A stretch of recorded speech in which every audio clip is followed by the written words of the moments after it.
welcome live stream. Welcome everybody to the first growth meetup here at Pirate Skills in 2020.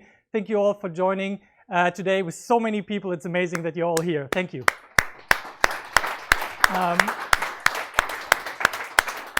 Yeah, it's just the second week of the year, and I didn't expect so many people to join, but I think around 90 registered.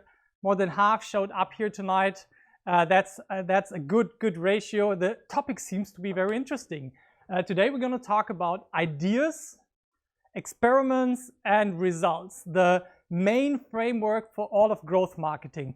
We won't go too deep into technical parts. Many of the other meetups are focused on that. Today we talk about principles, how to set the right growth goals, and how to get them effectively in a growth team. So you guys can join us. Very welcome. Thank you for joining us. And take a seat. And if you don't have a chair, somebody is going to help you out with that. I think there are some in the back. So I need the power.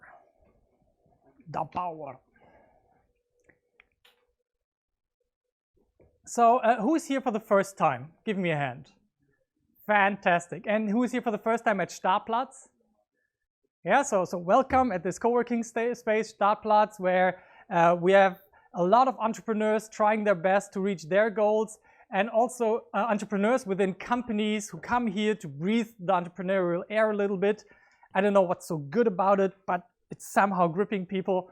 And yeah, it's always a pleasure to have so many people here out of a very mixed group. There are startups here. Who would identify as a startup themselves? Yeah, who is here more like from a big company, corporate background?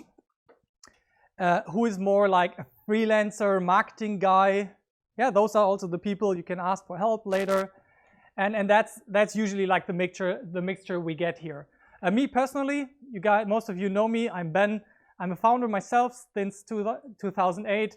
I was at the Air Force, and then I studied psychology, and I thought, yeah, actually you're done with your formal education. Now you have to do something fun. And I started building websites. The first website was our Orchid website. You remember? That was a fun one. We sold it, and we bought it back a couple of years later out of nostalgia. And then we got into the app game. Had some SaaS and e-commerce businesses, and now since 2 or 3 years, I don't know, maybe even longer, we started this community of pirates who want to learn and level up their growth marketing skills, and that's what I'm heading at the moment. That's my full focus. That's what I had to let go a lot of projects for. I have an app called CSGO Skills with 1 million users that I had to let go and die in order to focus solely on this single project that has really grown near to my heart and that I want to keep pushing. I've got a great team here as well in the front. You guys, thank you for making this happen today. Thank you. Yeah, Christina made the awesome bar. Ali's doing all the video work. Matti's coordinating everything and helping everywhere. And yeah, that's us. So I need the power. I need the power. There we are. So at Pirate Skills, we focus on 6 core skills. The first one is actually being able to craft your own growth roadmap, to set goals, to work in growth sprints. That's the focus of today. Then we talk about content marketing and storytelling, then funnel building, which is how you build like landing pages and email or messaging sequences to build trust with your audience, how to track them in the data analytics part, and how to measure your conversions, what works, what doesn't work. Then how you scale everything up with paid traffic or social and organic traffic. And then we deal with conversion rate optimization. That was the last one. And this cycle goes around every half year, and we always take out of one of those topics and make it a focus of the meetup. And the workshops go very deep into the how of things. And here we can talk a lot among each other, help each other out, share experiences, ask questions. Yeah, and that's what I would all ask you to do today. If you think anything is weird, please ask the question. Or if you have a case study and you think maybe you can share it here with the group, I would very much appreciate it. It's it's a meetup, a community thing, not just a straight talk from here. So yeah, I sneaked some more bullet points beside the ideas, experiments, and results, because ideas need to be directed towards something. Yeah, and this I call growth goals. And at the end, we need to celebrate our results. We are pirates. We have lots of rum and whiskey and gin at the back, which you all can enjoy. And it gives us time to celebrate and to have some time to talk among each other after the meetup, because that's the valuable part for the meetups. For me, especially when I go to meetup, I want to meet those fantastic people, also driven to come here in the second week of January, 7 p.m. to listen to something more about growth marketing. So you got the handouts. I don't have to cover that at all. All the relevant links you need for tonight, like downloading the slide deck, is in here, but you will also have the link to the upcoming meetup and my contact data if you have any questions. So you're very much allowed to take pictures, share the stream, take out your phones, write some comments and questions. Matti and Christina always keep an eye on the stream, and we'll read out the questions from the live stream. So if you're listening that way, or if you see this video later, just write your questions in the comments and we will get back to you in a little bit. Yeah, and if you're live, then we just read it out and everybody can participate that way.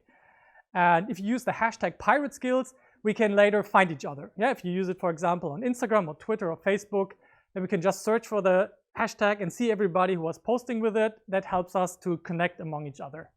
And it boosts the meetup, of course, which I'm super grateful for. So what's the thing today? We set up a survey, and I think most of you participated. Yeah, I would love to check out the results now. You have a chance to win a ticket to the workshop if you did it. If you missed the chance, next month we do another survey. Yeah, we always keep this link, getpirateskills.com/survey, up to date. So you will always be redirected to the latest survey. So let's see what you guys have told us so far. Let's click this. And here we can see the results from the survey. We have 41 participants, 100% completion rate. Amazing. It took you 3 minutes to do it. So this is how you rated. How was your meetup? Let me zoom it in a little bit, yeah?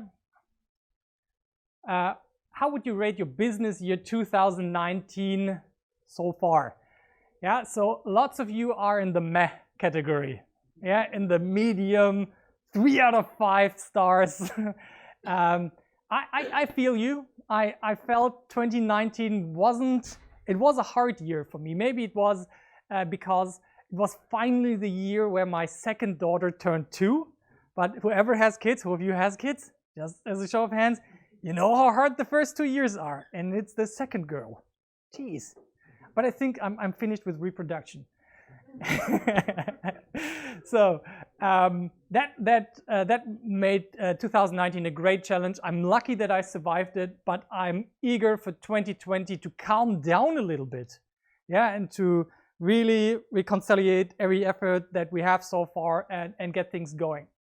So after that, we ask you, what goals do you want to set for your business in 2020? So get 26 people. This was a multi-select multiple choice question. So that's why the numbers don't add up.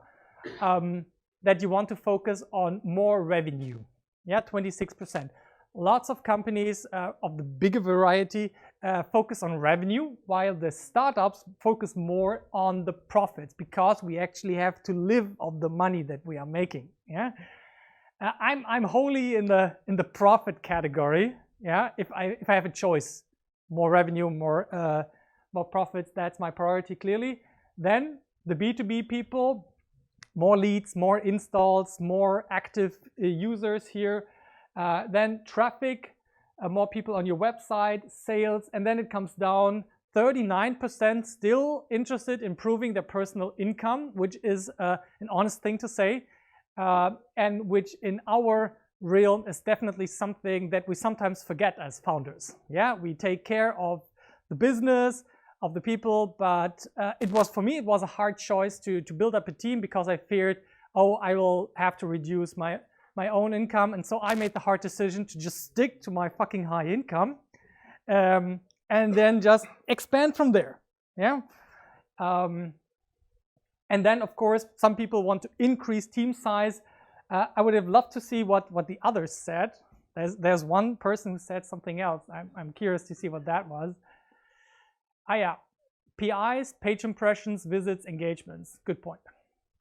So, and then the last questions, do you have a clear goal for 2020? And 2/3 of you said, yes, you have it. And nobody said, no, they won't. Yeah, I'm glad to see that, definitely. So to all of you who have already set some goals, I hope this meetup will also help you to think about those goals this year again, not only private goals, but also your business goals. We're going to talk about what makes good and reasonable growth goals, realistic and challenging ones, and then you can adjust it a little bit. So I always like to take the time between Christmas and New Year to get really laser focused on what my 2020 is going to be like. And always start with a review of 2019. So thank you guys for sharing that. So let's talk about growth goals. Yeah, this is our magic growth marketing treasure map. Yeah, this is where you see the customer flow. Here, let's see if this works. That's not that exciting. Let's go back. Normally I have like this magic pointer that's coming here. Oh yeah, there it is. So you have your acquisition, how many people are coming into the system for you, into the matrix, I always say. Then how many people get activated, do the first interaction. For B2B businesses, it's usually like they become a lead, they download the free PDF.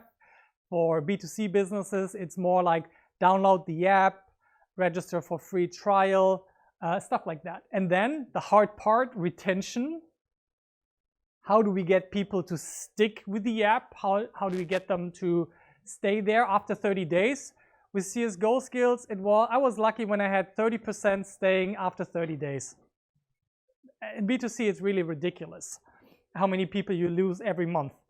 And then referral and revenue, because you need to pay for the whole party before that.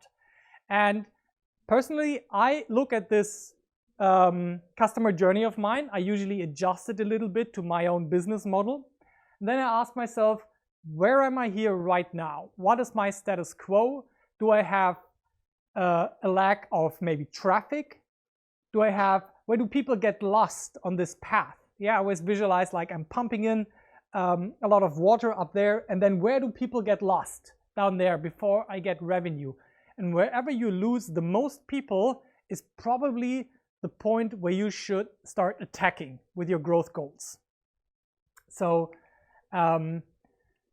questions I ask myself, and that you can just copy for yourself, is how many visitors do I have right now on a monthly basis, for example? Then how many of those visitors actually become leads? That is the number of leads and the conversion rate from visitor to leads. How many of those leads convert to actual sales? And how much revenue did I make out of that? And at the end of the day, what most of us care about when we talk about growth marketing is, what's my cost per acquisition? Because that's what we want to drive down. Lots of people cheaper into the system. And what's your customer lifetime value? We want to get those people that we already got and get them invested more and more and more into our product or services, right? So answering that question very quickly tells you where your bottleneck is, because somewhere on there you will see, I'm losing way more people than I should. Yeah, let's look at an example. This is a very typical customer journey. We have some Facebook ads coming in. The people land on a landing page, can download something, they get an email sequence after that, and then they buy something. Yeah, in this case, we have 1,000 euros spent. We got some good traffic. 1,500 people land on our page. 20% actually subscribe, which is a reasonable conversion rate. Then four of them become actual customers, and we make revenue of 2,000 euros. So if my margin is bigger than 50%, this is a fun game to play.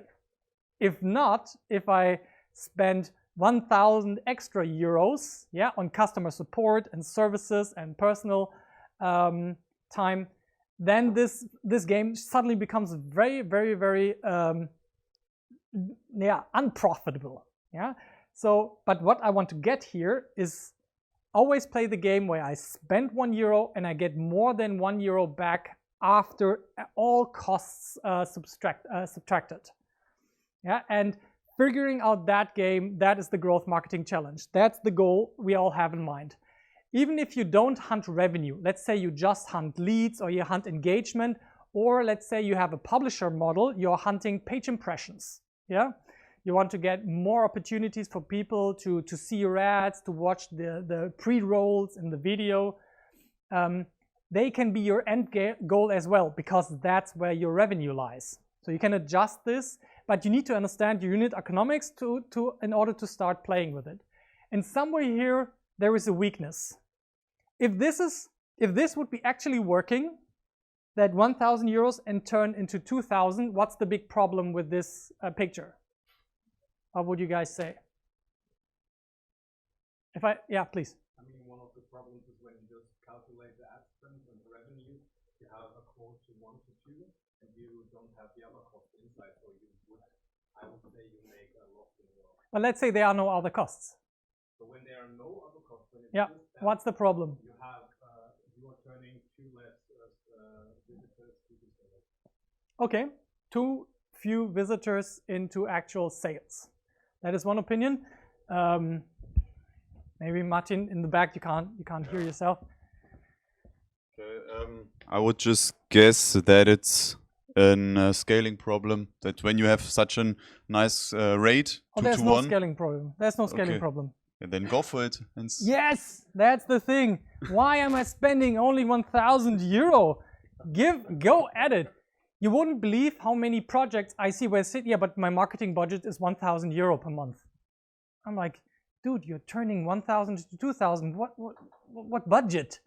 Yeah, but in some businesses, that's how it works. Yes, of course, there could be a better conversion rate as well from the visitors to the subscribers, maybe through a better incentive. There could be a cheaper cost per click, for example, if I use other traffic channels. There could be a higher customer lifetime value. Now we have 2,000 euros for sales. That is 500 euro that we're estimating at the moment. Why is it not 750? Those are all fair questions. But those are all the levers I can take. And the first thing I do, I check where's my status quo in this customer journey, write down my numbers for the month, and see where do I believe is my greatest weakness or my biggest potential. And then I ask other people, look at my numbers. Have you seen that in your realm somewhere? Where do you see the greatest weakness? Yeah, and I discuss it with my team.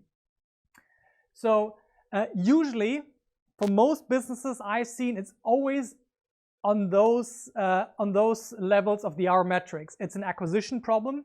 I don't have enough traffic. People are converting that are on my website, but I don't have enough traffic. Or you have enough traffic, but the activation or sign-up rate is too low. Too few people that land on my website actually engage the way I would like them to. Or you actually get them to engage with your site, but they won't stick around, and the users leave too frequently so that your active user base gets a very low ceiling.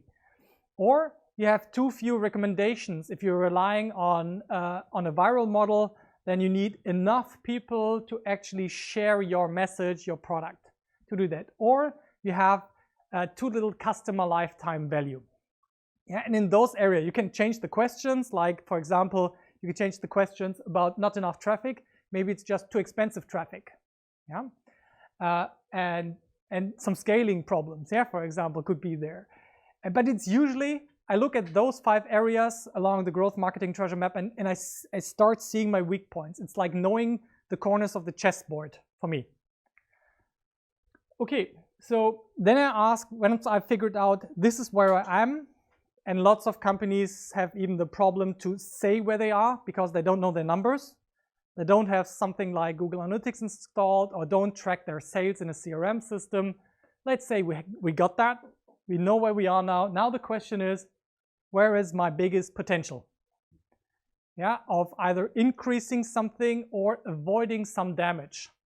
And for example, in the biggest weakness, if you have anything like a software as a service, subscription model, in 90% of cases, you have a retention problem and you need to nail retention like nothing else.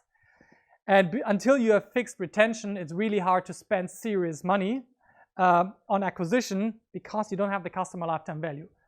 If you're in an e-commerce model, who of you is more in the e-commerce world? That is usually most. What the fuck are you other guys doing primarily? What else is there? Software as a service? Personal services like expert services, something like that. Publishers. Daniel, raise your fucking hand. Just kidding. And yeah, you have to ask yourself, okay, what is that? What is your biggest weakness? And once you have figured that out, that's where your focus should lie for the next 3 months. Yeah, or whatever time frame is reasonable for you. Some business models take longer, but some business models are really quick and you can focus on it for 1 month, for example, instead of a quarter. So what I do then is, let's say I've decided that my biggest weakness is traffic. Yeah, that is what a lot of people are here for. They want more traffic on their website. How do I get 1,000 more people per day on my website? So that could be a focus of your growth efforts for the next time. And you can now define what I call North Star metric that guides you towards that goal. If you have a traffic problem, what could you measure? Users, sessions, page views, something like that. Depending on what your business model is, you're interested in one out of those 3. And then you would also say, okay, I have some support metrics because I don't want to just have more traffic. It should be quality traffic that it has at least engagement rate X, or the bounce rate is not higher than blah, blah, blah. Because it's always easy to get really cheap traffic from trash websites or influencers that just don't perform or have a lot of fake followers, but they will not do anything for you. Yeah, the December or November meetup was about native ads like Outbrain and Taboola, and they are very much a hit or miss medium for quality of traffic. You have to be really good at converting those people, otherwise they're just like there very cheaply, 5 to 10 cents, but then they're gone again. Yeah. So defining a reasonable North Star metric where you can drive, where you can just see every week when you look at it, yeah, that's where I'm making progress. Yeah, so defining your area where you have the biggest potential, sticking a KPI to it that really tells you, yeah, I'm making progress towards my 1,000 more users per day on my website. Yeah, that's a very simple to track one, thankfully. Then always turn it into a conversion goal in whichever tracking tool you're using. Who of you is using Google Analytics? Yeah, Facebook Analytics as primary metric. Yeah. Adobe people? Really? Fantastic, fantastic. Or at least they're interesting. Yeah. I got a feeling that a lot of the Adobe folks are currently making the switch to Google Analytics because of the genius move Google did with Alphabet. So they can still share the data across all their services. Yeah, Adobe is just not allowed. Yeah, but we are invested in so many Google products right now, like YouTube, Google Messenger, everything. Yeah, not Messenger, but Google emails. That it's easy now, since Alphabet is at the top, to share all the data between those individual services. And I think it's going to be really hard for any other data provider to give us the same level of truth, yeah, across the whole customer journey. Maybe Facebook can compete if we find a way to get 90–95% people to opt in. Yeah, which is actually something I'm thinking about. Maybe that's the thing we should talk about during the conversion rate optimization thing, is cookie acceptance optimization.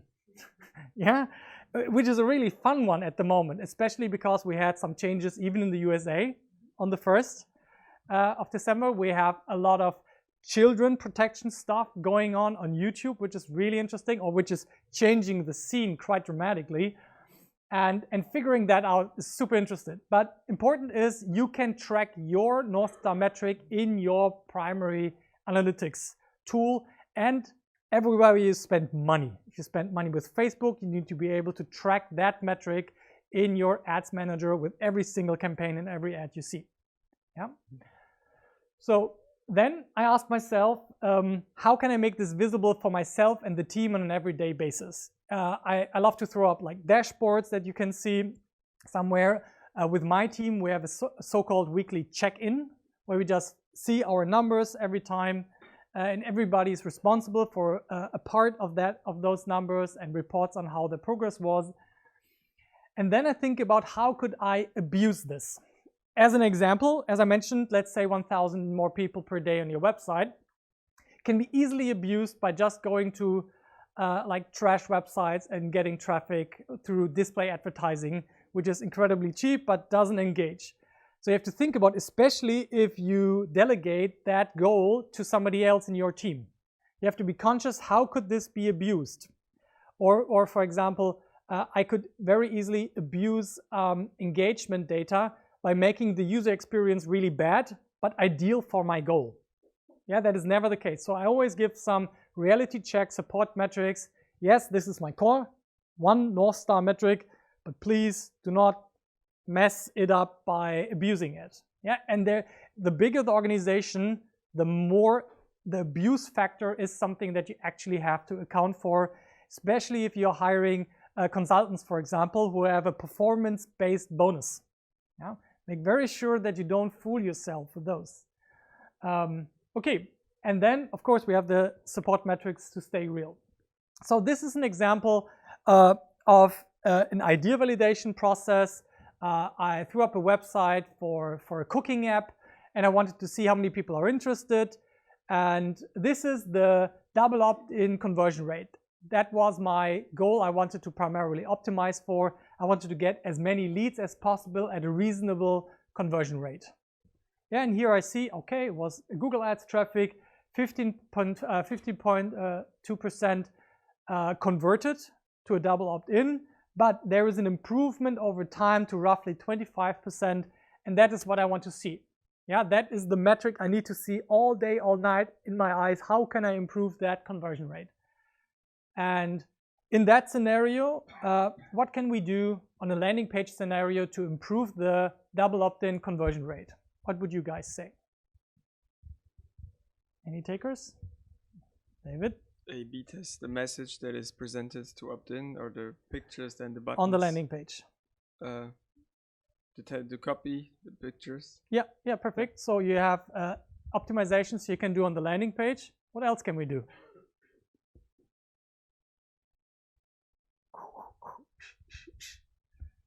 Optimize your ads. Yes, of course. Ads and your AdWords, search engine results. Yep. And all this stuff. So everything that is before the page, before the landing page, needs to be UX design. Yeah. So it needs to be fitted to your target group. Yeah. So Isabella. And if you go for a double opt-in, you can also optimize the emails to really display the button also, like on the list, etc. So people don't even have to click in the email to do the double opt-in or something. Yeah. Yeah, the after-click experience. This is why I always say make a note of every step your user has to take in the journey, and somewhere you will lose them. Yeah. Anybody else? Any other ideas, Sophia? As few required fields as possible. Yeah. Sometimes it's a field like I've heard even for like a pizza delivery service, if you have to put in your telephone number, the conversion rate will decrease because people don't want to put their telephone number in there. And it's the same for example, the name, or maybe you require them to put in an address. So try to keep it as simple as possible. Yeah, if you want to improve your conversion rate. Who of you guys is in a B2B business? Yeah, there is always, if you have to talk to those people who sign up later, you're always like, yeah, I want to ask as few questions as possible, but I don't want to talk to unqualified people. But what lots of people make wrong at the beginning, they have too many form fields, but they don't even have the traffic that supports that. Yeah, later, at a later stage, for example, like a HubSpot has way too many leads than they could process with their salespeople. So they put in like 12 form fields and ask you everything, like your mother's name and your revenue and everything. And that helps them to qualify you, to give you a good lead score, and put you to the junior salesperson if you're a low account, and if you are a really high qualified account, you get the key account manager. Yeah? So that's what helps here. But all of those points are very valid. We optimize the ads, we optimize the landing page, and we optimize the sign-up process to the double opt-in. One thing we did that improved the double opt-in rate by 20% was we had a really boring single opt-in page. So once you opted in, there's just a blank page that says check your emails. Yeah, to confirm your email, we don't like spam. Yeah, something like that. Nothing else. No links. All they had to do was go somewhere else. If we sent them to the real website after that, they got lost, and our double opt-in rate dropped by 20% again. Yeah, so making a note of every step in the customer journey, even the ones you're not thinking about. I'm actually opening a screen when I'm doing it on my phone, and I take a note of every screen I'm on, every single one. I don't miss anyone, even if I think, hey, it's just a double opt-in screen. No. Needs to be there. I put it on a list, and I note down every action I'm supposed to take on that screen, yeah, or on that page. And each point is a point where you are 100% guaranteed to lose somebody. Yeah, and then I try to shrink the number of steps people have to take, and then I try to optimize the steps that they still have to take to be qualified. So that's really the focus. So generally, I would say growth goals have the goal to help you go into the right direction. Yeah, now we have to collect ideas that help us to get there. But first of all, we all need to go, the whole organization or my team needs to go in the same direction. And I tell you, that is not the case for most people. And having a big as one metric that unifies everybody really helped me. A book I really like for goal setting is Measure What Matters by John Doerr. Anybody else familiar with this one? Yeah, it's one of the foundational books with the OKR system, objective and key results. If you're interested in business goal setting, really great system to do it. Is there a recommendation for a very practical application book of this? Yeah, I have not found yet. This is more like I'm telling you a lot of stories. Yeah, and then if you look on YouTube, you find the good instructions. But I'm looking for a book or article that is super practical about this. If you have something, please share it in the Facebook group.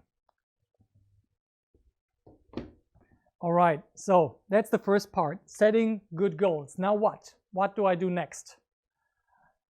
How do I get to my goals? Yeah, normally in the good old world, we would now make a diabolical plan with 79 steps where we all check all boxes once we're finished. That was called the waterfall system.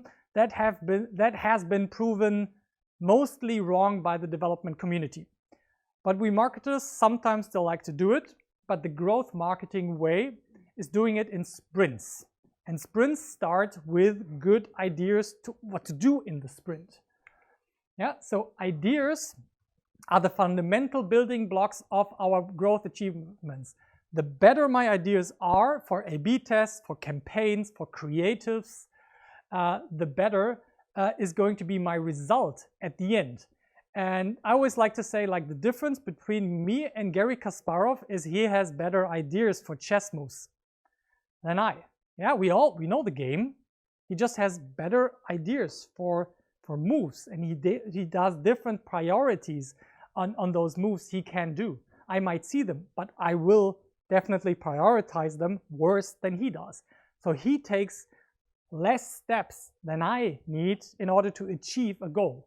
And that is the difference between like more and less experienced growth marketers. Yeah, we all know the tools, we know the analytics, but making the right decision about your ideas. And today I want to share the frameworks we use to prioritize those ideas right, but it all starts with a shitload of ideas that are not created equal. So what do I do to get those ideas? Yeah, first of all, I collect my team or I brainstorm for myself and just say quantity over quality, write everything down. I want to get 1,000 more people on my website, and the engagement rate needs to be, the conversion rate needs to stay at 10%, and the cost per acquisition is not allowed to go higher than €1 per user. Yeah, those are my restrictions. Now I brainstorm. What can I do? What can I do? And I let the whole team participate. I ask people who have done it before, and then I go to sources like growthhackers.com to get more ideas. There are lots of great resources on the web. The one resource I would recommend is growthhackers.com. They have a community part where you can just type in your keyword app installs. Yeah, and then you get a lot of great articles and case studies about how to drive app installs. Yeah. So, and then of course you can ask the questions in community forums like the Pirate Skills Facebook group, #join the Facebook group. And you of course can come here to meetups like this and ask it here. What would you do in this scenario, Ben? Or most of the smart people are sitting on that side, so ask everybody. Yeah. And of course you can look back at the people, at the recordings we had. There's a recommendation in the live stream. Oh, Tristan says. Tristan Bailey, welcome. The viral loop. The Good book from Adam Haynes. The viral loop. Calendar, yes. About what? About practical hacks. Viral loop as a recommendation, another as a book recommendation for ideas on what to do. Anybody else has a good recommendation on books or resources for just getting a shit ton of lists of growth hacks that you're looking for? The BAMF Media Growth Hacking Bible is fantastic. I recommended that during the workshop as well. Anybody else who would like to pitch in some interesting resources? Just let us know in the comments. Yeah, below that. Thank you, Tristan. That was a good one. And the viral loops people have great content marketing in general. So now I have the right ideas. Now I need to get them into an order of priority and put them into experiments. What I do is I throw them up on my growth board. If you go to this URL, yeah, if you have the slides, you can just click on it. Yeah, another reason to download the slides. Or you can take a picture of this and it will just lead you to this Trello board and you can copy it into your own account. Yeah, if you go there in the more section. So what is happening here on this growth board? You can see on the left-hand side that I have one lane, one column for my goals, and I've clearly stated my North Star metric. In this case, increase traffic to the landing page to 100 users per day. So very small effort here. So, and then I have a lot of ideas. I prioritize them, I test them, those are the experiments, and then I honestly report about the results. So how do I do this? For example, in the results section, I say, I created an embeddable widget on other people's website. It was a success. It got us 25 more people per day on our website. But answering questions on Quora failed because I got banned for life for link spamming. Happens, yeah? So an upcoming test that we're currently running is start a Facebook group and invite 250 people. Great idea at the moment because people can't say no to group invites. It's amazing. Actually, is that still true? I think so. I'm always surprised like how much Facebook is nicer to group interactions than page interactions. Yeah, so if there are two things still surviving on Facebook, that is events and groups. Events only because there is no alternative. Instagram doesn't have events. LinkedIn just introduced events. Who of you came through the LinkedIn event? Really? 3 people. Okay. Meetup.com. Yeah. Facebook event. No. Seriously, Facebook event. My email spam. I expected more hands here. Okay, got it.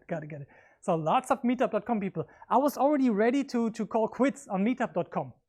Yeah, it was a platform that was just too good to ignore. I don't know how many thousand people we currently have in the meetup group, but it's growing every month by 60 people, whether I want it or not. Yeah, and I just can't ignore that. So that seems to be working. Meetup is a really weird place. They have like 30 developers and nothing ever changes on this website. Have you noticed? It's super leaky. They had one UI redesigned and they didn't even go through with it. Lots of the back end is still in the old design. I'm like, guys, what are you doing with the 30 developers? Send them to me. I can make better use of them. But they always are live in podcasts and telling people about their great microservices infrastructure. That seems to be working. So, okay, you can grab that. That is the growth board. That is the one tool that I use.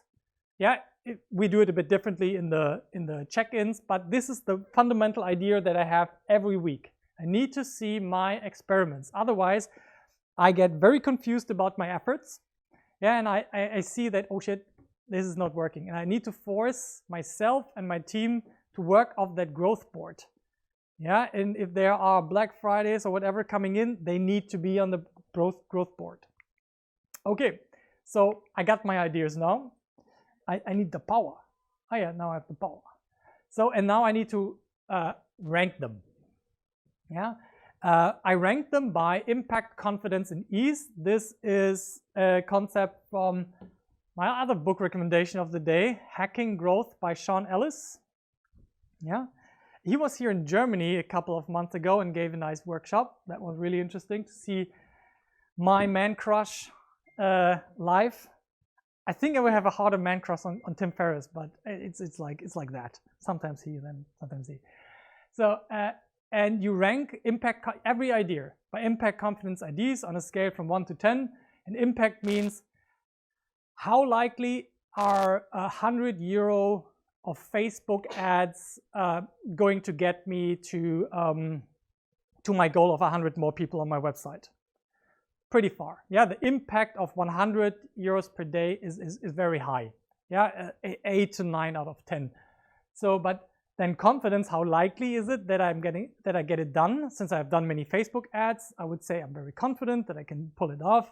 If I don't have that much experience, I would say, no, I'm not that confident yet. And then ease, how much time and effort does it take me? Very little to set up a Facebook ad campaign compared to programming an embeddable widget that other people have to put on their website. Yeah, so this has a high score for me in impact, confidence, and ease. But on my growth board, there were also some stupid ideas. Yeah, like, please SEO people, don't hate me, writing 10 SEO articles on relevant keywords.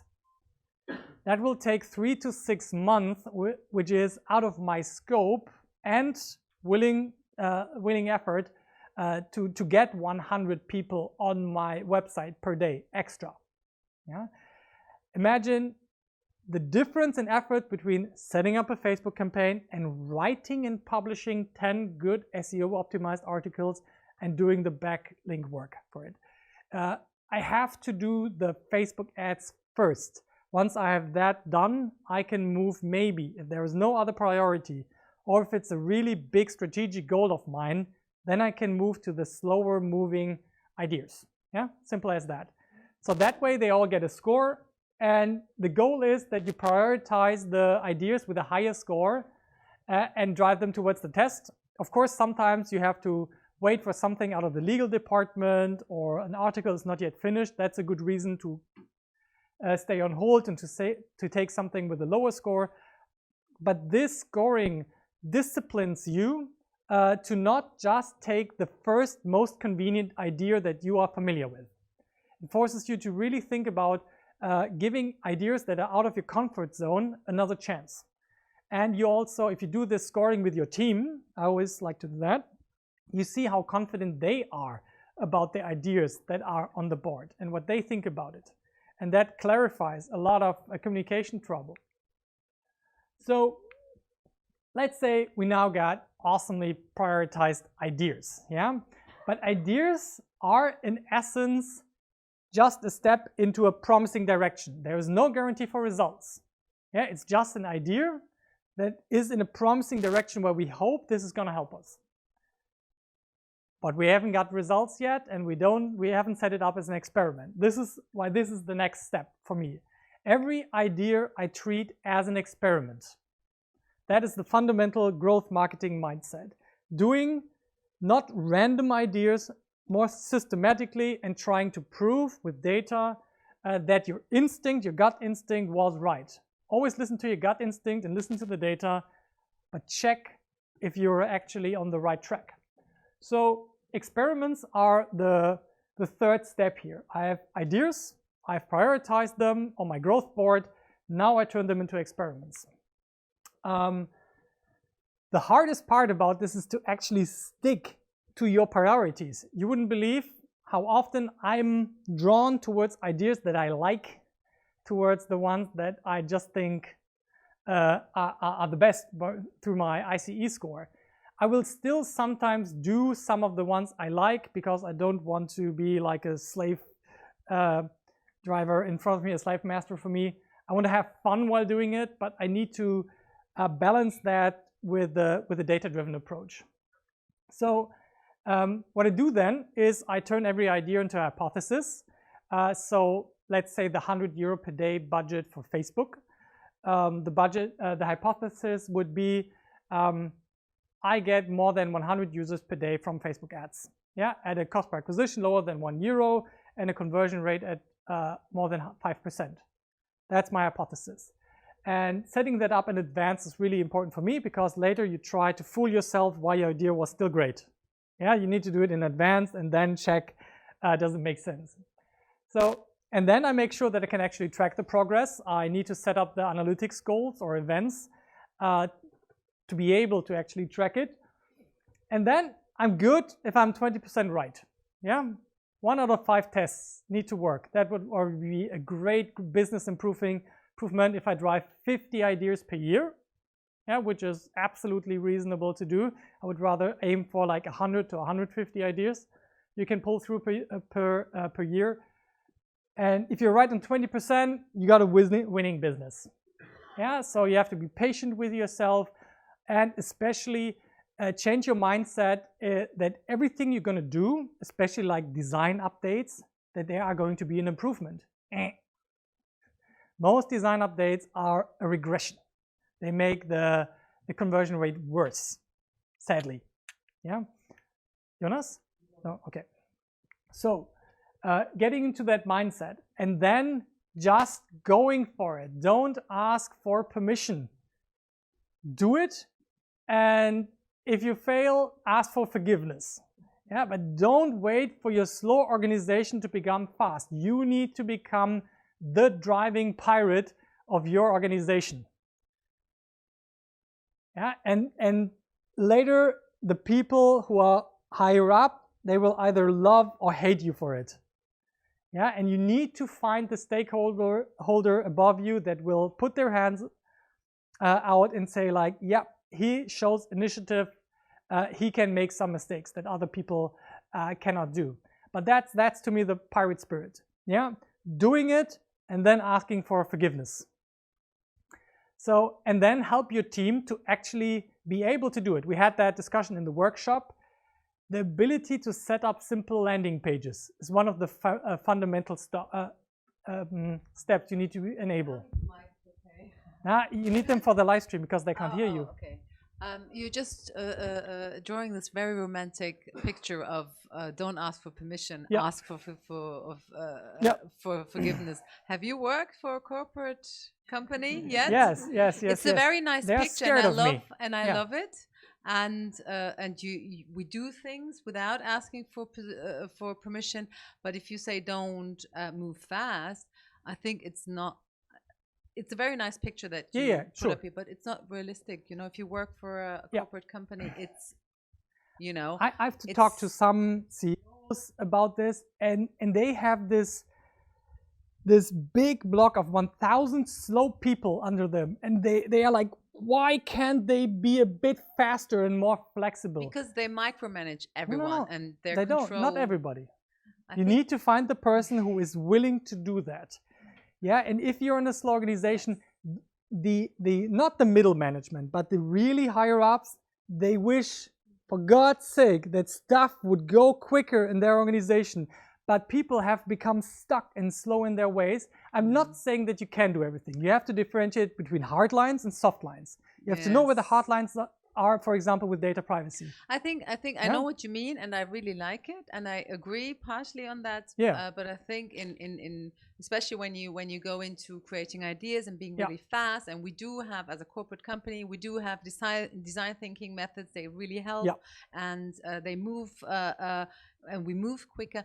But even though if you work for a big corporate company, they're slow.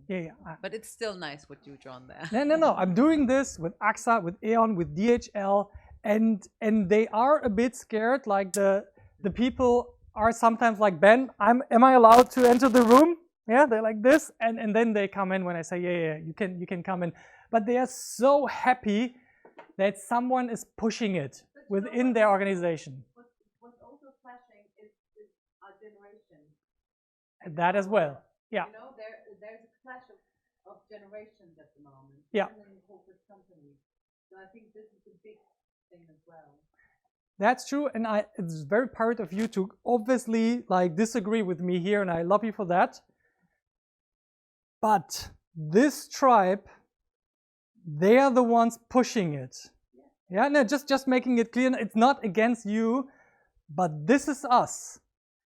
It's our job to be the ones pushing it, not over the top. I'm not saying that at all. Yeah, be smart, play within the means. In a corporate, that's more like a dance than a brute force attack. Yeah, you need to be able to have that political finesse and work with that. But that is part of being a smart growth marketer in a bigger company, to manage the politics in a good way. I'm going to talk about stakeholder management in a little bit. It's super important what you have been saying. 100% agree.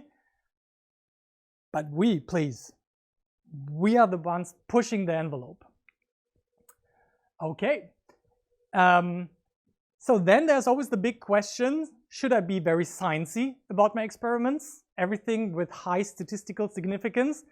Or do I want to throw some spaghetti on the wall and see what sticks? Yeah.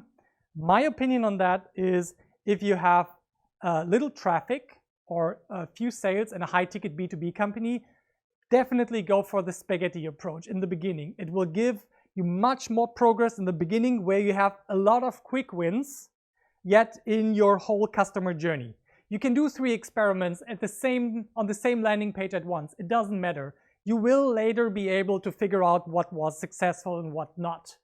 And the more traffic you have, and the more optimized your system is, the more scientific you need to be and actually go into statistical significance, yeah, in order to make the improvements. And if you have a large amount of traffic, why not always do statistic significance, yeah, and do 6 experiments at the same time? You can easily afford it.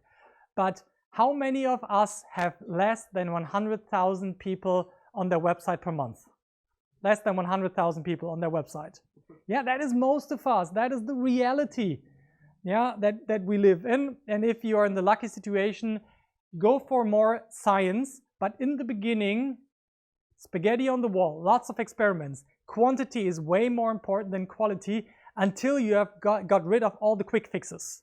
Yeah, there are so many quick fixes you can do, and if you wait, oh yeah, did that experiment finish? How was the result? 2 weeks later, I did my optimized conversion A/B testing cycle for 2 weeks. No, you're moving too slow. Yeah, and then the bigger you get, the more scientific you can measure it. And I love the math behind it. It's my game, definitely. But as a practical founder, yeah, it's not in the very beginning. Be just practical, experiment, and if it feels like an improvement, just call it an improvement in the beginning, and then look for the real data. Yeah?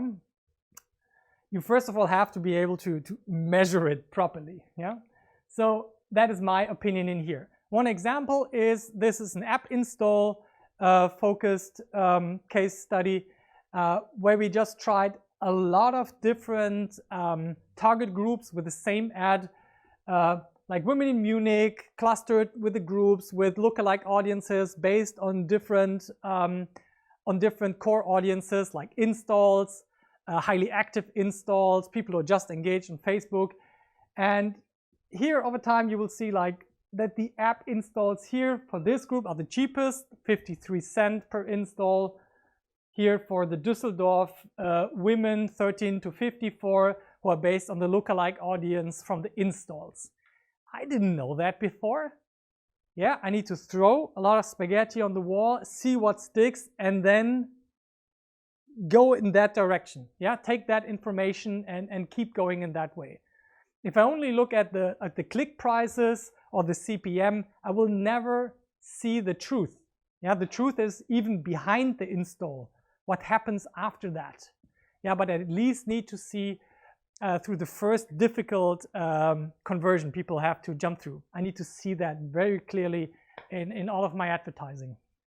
And otherwise, I don't feel confident in really optimizing a campaign. Yeah. By the way, have you guys changed to real purchase events? Not yet? Working on it? Okay. Yeah, we can work on that. Okay, so experiments are now the reality checks for your ideas. Ideas are the steps in the promising direction, and every experiment, the results are the reality checks. Am I going to the right direction, or do I happen to go into the wrong direction suddenly? Which happens 4 out of 5 times. Totally fine. You need to be right 20% of the time or a bit better. That's good enough. Yeah, for me, if they are small stakes experiments. If you do high stakes experiments, you better be right more like 80% of the time. Yeah, when you're asking yourself, where am I investing the next 10K per day? Yeah, okay.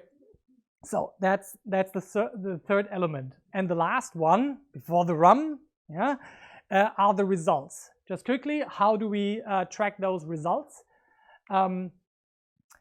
We have this fourth step, yeah, that completes the cycle. Great ideas that are prioritized and driven by tests, open, honest analytics help us now to see, like, did we go into the right direction or not?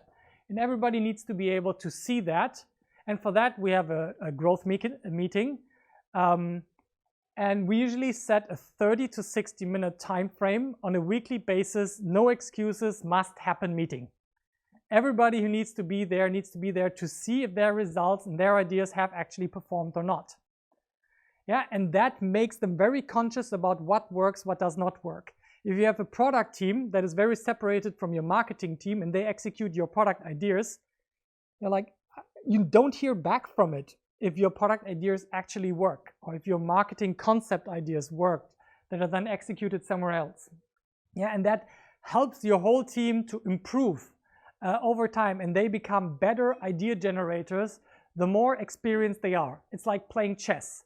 The more games you have played and the more outcomes you have seen, successes and failures, the better of a chess player you become. This is why I enjoy playing your chess games. Yeah, if you have a case study or have something that you want to share, I'm so happy to look at it, because for me it's just another chess game that helps me become another better player. Yeah, that's the whole reason why I'm doing this. Yeah, I try to become the best at this as possible and support the other people who are on the same journey of mastery towards this growth marketing skill.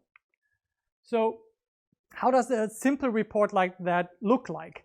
Everybody can have a Google sheet or an Excel spreadsheet with numbers on a weekly basis, yeah, or whatever the sprint length is.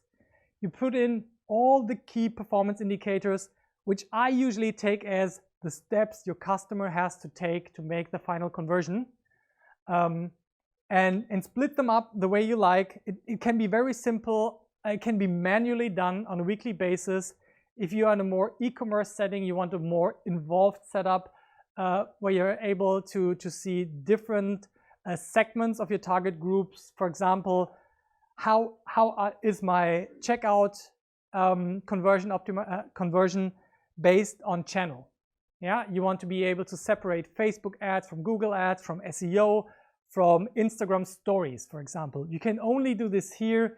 You can never get this in the proper detail on a manual spreadsheet.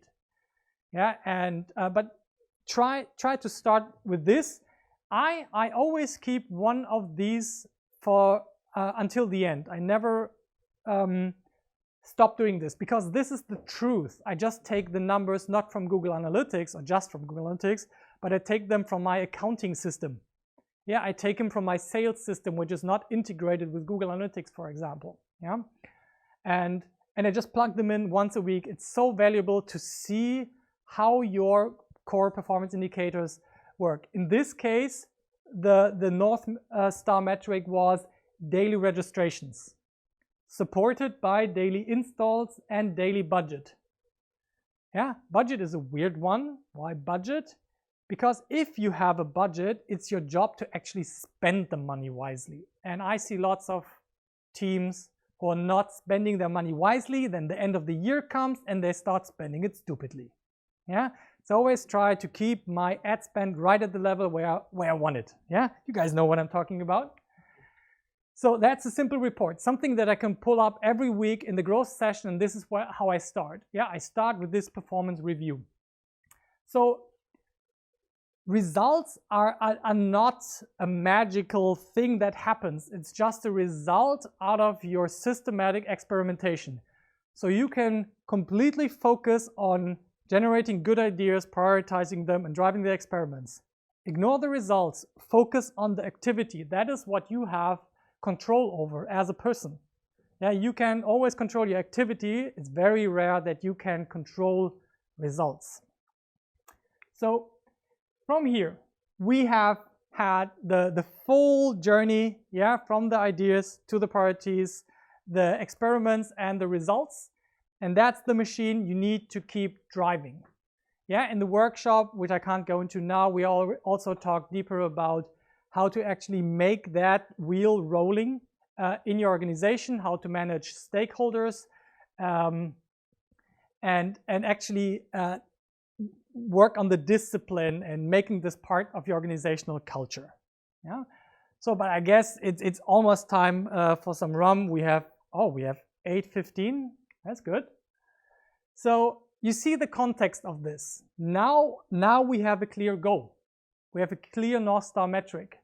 Now the question becomes again, what are the ideas, the content, the story that we want to drive to improve towards our goal?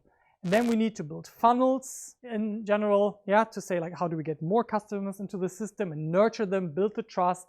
We need to drive the analytics to see clearly what works, what not. Then we can scale the paid and organic traffic. Yeah, before I have done that, it's a waste of money usually to spend a lot of cash on paid traffic or SEO services or social media marketing. Yeah, you need to have those steps in order, and the most important one is the one we talked about today, that you are sure that you're going to the right direction and driving it there. So that's the whole context. That leaves us a bit of time now for Q&A. Yeah, you can think about some questions that you might have out of your own experience, and we usually take that time during the Q&A to also write down the feedback. You have a feedback sheet on your thing. Can I borrow yours for a moment? And a pen, hopefully. And we just ask you, and please be just specific, what did you particularly like here that we should keep doing? What didn't you like? Maybe the air was too shitty and it was too warm, right? And how could we make this better? Yeah, just be honest and concrete and take a bit of time. There is always room for improvement. I don't need flowers here, yeah? If you want me to know who you are, just write your name on it, but you don't have to. And at the bottom, there is the NPS score. How likely are you to recommend this meetup to a colleague? And yeah, we take that time while you ask the question to fill out the feedback form. And the magic box, this is our treasure chest. That is up here. Yeah, we value your feedback very much like our treasure. That goes in there folded once. So thank you for the feedback up front. So what questions are on your mind about the whole topic of the growth roadmap? So, Martin. I have to walk a long way now. No problem, no problem. Here. I have a question about just like measuring the success of ideas. For example, I subscribed to a service and I was attracted by content marketing. Yeah. But the subscription was just like 3 weeks later or even 2 months later. But at least it was a conversion. How can you measure this? For one example, or other things that are just like more not that directly you have a referrer here and you can hard measure it. How to overcome this problem? So this is the hardest fundamental problem that we have at the moment in marketing. It's multi-touch attribution. Yeah, it's how much value did each touch point have and how far along can you see that user. So the technical solutions to that are usually like segment that you integrate on the whole customer journey that drags along an anonymous user ID. And whenever you start logging in, it connects all of those user IDs to that one user, that anonymous sessions. Yeah, and that way you see into the past the whole customer journey.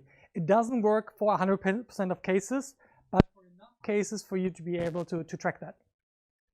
Yeah, does it answer your question? Yeah. Look into something like segment.com. Yeah. They have a great developer deal. Yeah, it's free the first 1,000 users per month. I still hope that's true. I have a question that's pretty close to this one. How do you deal with long conversion times? Yeah. In B2B especially. Yeah. We deal with conversion times between 3 and 6 months. What's your business? Sometimes 12 months. It's what is it not? Infrastructure as a service, platform as a service, software as a service. Management of all kinds of infrastructure and software. If you want to name it. T-Systems. T-Systems. Yeah. Oh yeah, we know that one. Yeah. Okay. And we deal with, our target group is enterprises, and we have pretty long conversion times. All right. Yeah. That's cool. So how would I answer that? So there are 2 ways to approach long sales cycles and measuring conversions. The old way, and still possible, is to focus on the first important conversion event, the lead. Yeah, just measure that and then track lead quality, yeah, over time, and then go back and check back in. The hipster way to do it now is to create a predictive score based on a machine learning model at the lead stage. Yeah, that you can always connect, you can always train that model towards the later revenues, yeah, of your customers. And for your business, it's absolutely worth doing that, yeah, because you have enough sales happening here to get enough data for a predictive model, and then you just optimize for that predictive score, yeah. Also, Segment is a tool that helps you with that. It's a universal solution for some parts. Okay, so any other questions, please? And if you want to answer the question, please just raise your hands. I don't want to give all the answers or opinions. This would be for kind of managing down on the experimentation process. Yeah. So, like, you know, how do you incentivize your team to get into this mindset, and kind of setting up the processes that would create success for them? Okay, so the most important part is the weekly growth meeting. Once people see that their ideas actually contribute to product success and to happier customers and to more profits in the company, the incentive process starts, and it should always be an intrinsic motivation, yeah, to contribute better ideas and to take part in that process. It's showing the first results, then it changes. Until then, you're a bit in a wonky situation, yeah. But it's like introducing agile development. Yeah, it's always weird in the beginning, but then after a while you don't want to miss it. You can't imagine working any other way, yeah, because you see results in your product. Yeah, please. Just to follow up on that though, like what if you have, like, for example, like a survey that you generate and you have a lot of leads and a lot of success, and so like there's something to report to your team to get them jazzed up and incentivized, but then there's like a lag of time between that and like the next big thing. Like, how do you kind of... Why is the lag there? Management? Yeah, can you give me an example? So you have a survey and you want to share the results with your team? Yeah, so from like my organization, we had a really large survey that we launched as like a study over the summer, and we got actually a lot of new business generation from that. Yeah. And that really like jazzed up the team to be like, oh my gosh, like we can see the fruits of our labor and all of these things we've done. But then like now it's sort of like, okay, but what do we do with that? We did the landing page optimization, we did all those like reduced fields, we did all that work, and now we're like, okay, so what? So like how do you kind of like keep it up, motivate your team even after that? Yeah. So that, does somebody want to answer that? Yeah, maybe we can have another answer beside mine. Wait. I really think it's about idea generation to get into that phase again, and also generate more small ideas, because if you have like one big idea, like the hype is really big and everybody is really, really happy about that, but then you miss out on all the small ideas that keep the people up in between before the next big idea comes, because not a big idea comes every week. So you have to get also small ideas that work, and really also celebrate the success of the small ideas as well, also to management, I guess. Yeah, 100% agree. You just had one idea within 3 months. I talked about 3 per week. Right. Yeah? Sophia?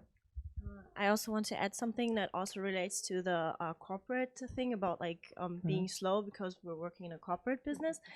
I think because it's also part of reaching your goal, maybe it's also an option to start a backlog like that. Like if you find obstacles, like you have to identify them. Like you have to figure out like what hinders you to reach your goals. If it's within the company, then you should start a backlog like reaching those goals as well. Just so not just based on your product, but also organizational changes. So I think it's important to also keep a backlog attacking those obstacles instead of just the product obstacles. So maybe I wasn't clear in my. No, please take the phone. Yeah. Maybe I wasn't clear. We have done all that, but we still can't do everything like you want. We cannot look away from the real world. I mean, we know that. We've been in marketing, and we have an excellent enablement part. Yes, we have an excellent marketing team, and they're all very open, and they're not. There are no pirates, but they're rebels. That's fine. We agree with rebels as well. Yes, we are rebelling in the whole organization. Okay. But I'm just not looking away. We just can't. We have to face it. And then that's true. God damn it! Yeah, no. I hated that it's true. Yeah. Nasli, about that? I want to ask you, how do you compare eBay with other like Google Analytics? How could we compare the advertisement of eBay with that? What do you mean by advertising of eBay? You mean the eBay, the marketplace thing? Yes, we could like sell also on that platform. Okay, how do you track on the sales on eBay? How could we compare them? Compared to what? Google ads. Like Facebook ads against Google ads? Or eBay ads, yeah. Yeah. Good question. Good. We have the same problem usually in the fulfillment by Amazon business. Yeah, because Amazon just doesn't give you the data back. And you can't. You simply can't. You have to create separate listings. On Amazon, it's usually create another ASIN for the same product, just send the paid traffic there. But then you have the problem that you have two ASINs and you need to rank two, which sucks. You don't want to do that. On eBay, you don't care about rankings like on Facebook, so you just create two different listings. One gets only paid traffic. You can't ever avoid that it gets organic as well. You can't. Yeah.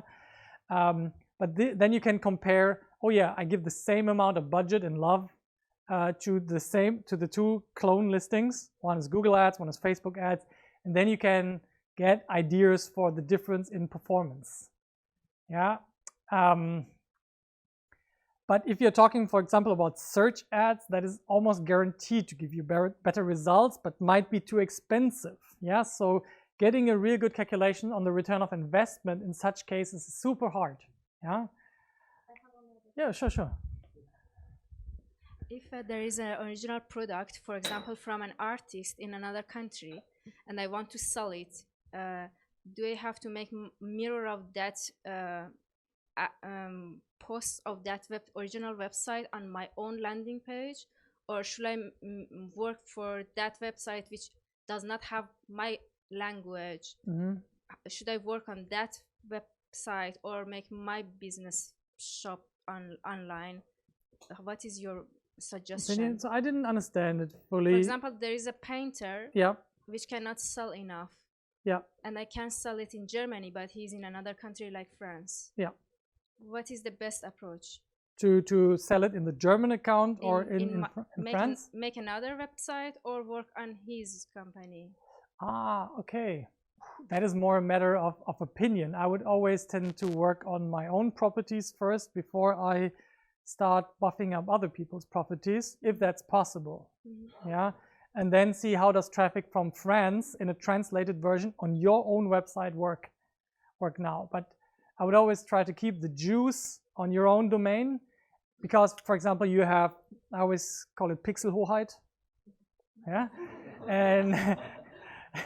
And so that means like when you get people in, you don't only track them through that one channel, yeah, like Google Ads, but you can now retarget them on Facebook and Quora and wherever makes sense for an artist to be tracked. But so keep it on your own side where you have control would be my first instinct. Yeah, any other opinions on that? I'm not too familiar with the artist realm. That would be a fun one. I always wanted to try an NGO that wants to do profitable returns on donations. Yeah, but they are not allowed. They need to get like 10 euros of donations out of every €1 they spent, or even worse than that. Looking for that big company. Okay, one more question. Armin, hit us. Okay, Ben, just one question. By your experience, I mean, growth hacking, by your experience, what's the best way to really grow visitors and sales on your page? Is it by just finding more people on the very beginning of your sales funnel, meaning just find as much people as possible for the first conversions on the page, or narrowing the targeting for the real goal that you're really trying to achieve? What are you selling? For example, it's casual dating, for example. Casual dating. Is it an app or is it web? Both. Both. What is the dominant way to use it? Web or app? What do you think it's going to be? I would say 60-40. 60% app? Yes. Yeah. But it was more a question in general. Yeah. By your experience, have you generated better results by optimizing the number of, let's say, incoming visitors at the beginning of the funnel? I have an answer for that. I know what you mean. So the question is like, how would you prioritize that as well in your growth efforts? I prefer to work from the highest probability conversions to the lowest probability. That means that I first work on the people that are most likely to convert, that are furthest along the journey. I fix that up. I do everything. Let's say checkout optimization. Checkout optimization on a dating app could be something else. And then I move further and further along into the cold traffic realm. You first need to prove that it's working with the warm traffic, and then colder. That is my general approach. If you start with the cold, very cold, unfamiliar traffic first, it's very unlikely that you hit. But the other side of it is the colder the traffic, the larger the audience. And there's a big benefit. But I would go from the hottest to the coldest leads, because every optimization that you do here also benefits the cold people later. So that's why I go from the inside out. That's my strategy. So in your case, you're maybe asking for like concrete ways to do it. On a dating app, I think you need to consider recommendation systems. It is one of the few cases where virality is a reasonable approach, to go. Social search I would completely ignore probably for dating, because you have no chance against your competitors. In the beginning until you're a bigger operation, but go for social and paid Facebook and Instagram ads. Maybe even look into TikTok. I think it's going to be super cheap here in Germany because nobody's advertising yet. Out of our area. Or is anybody advertising already on TikTok? very interested in seeing the first case studies. Have you done your first experiments or influencers or actual advertising? Yeah. Okay. So sponsored challenges by an influencer. Well, like because we're part of RTL, so of course we have lots of like popular faces known from the TV, so we can use those faces on TikTok to promote different challenges. Okay, but it's like you're paying an influencer to do a challenge. It's not that you're actually booking into the advertising system of TikTok yet. Not yet. Okay, yeah. That's gonna start working really soon, I think. And the fewer people are on the advertising platform, the cheaper it is for us. And if you're into dating, I mean, like, you have to look for those opportunities right now. Okay, I hope that answers your question. So thank you all for sharing questions and answers and contributing, and for your feedback. You will have a chance to put it into the magic box here at the front in a moment, and then take some drinks at the end. If you come up with any questions about this, feel free to contact me, add me on LinkedIn, write me a message on WhatsApp. Yeah, I sometimes take phone calls. Yeah. My team is always making jokes about that, so they might be right about that. You're also free to join the Facebook group where you can ask your questions, where the whole community can participate and answer. Yeah, and the only question is, why are you not there yet already? Maybe because it's Facebook. If you're also looking for an interesting challenge for your own growth marketer career, I can recommend the Gedankentanken team. Is anybody here from the Gedankentanken team to take some questions later? Then you can ask me. I've been working with them for half a year quite intensively. So if you're interested in jobs there, just feel free to ask me. They are always on the hunt for people who look for a challenge. Yeah. Beside that, who else is here on the hunt for more growth marketers? I'm just curious, like, if people are here looking for talent. Yeah, I see some head bobbing. Yeah, you guys. Okay, just interested in seeing that.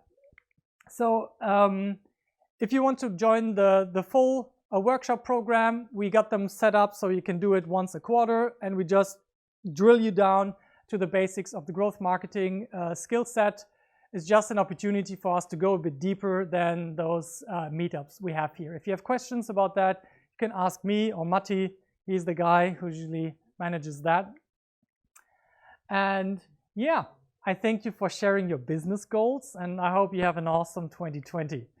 And that gives us some time to again say thank you to the, oh yeah, I forgot the winner, right? To thank the crew who made this possible. Thank you guys again that you made such a beautiful event. And that leaves us to the winner of, oh yeah, I forgot this actually on that slide. So do we have a winner, Matthias? You have the winner. And the Oscar goes to Nazli. I know you. Hey, congrats, congrats. Send me a message.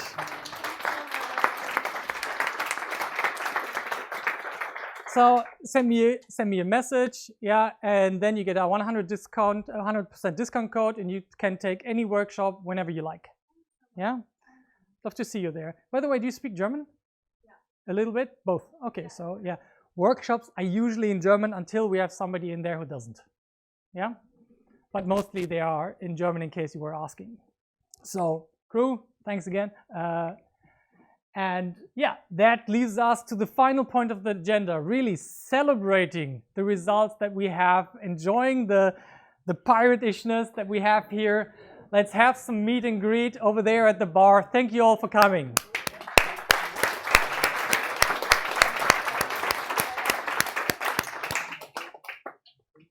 Bye-bye, live stream.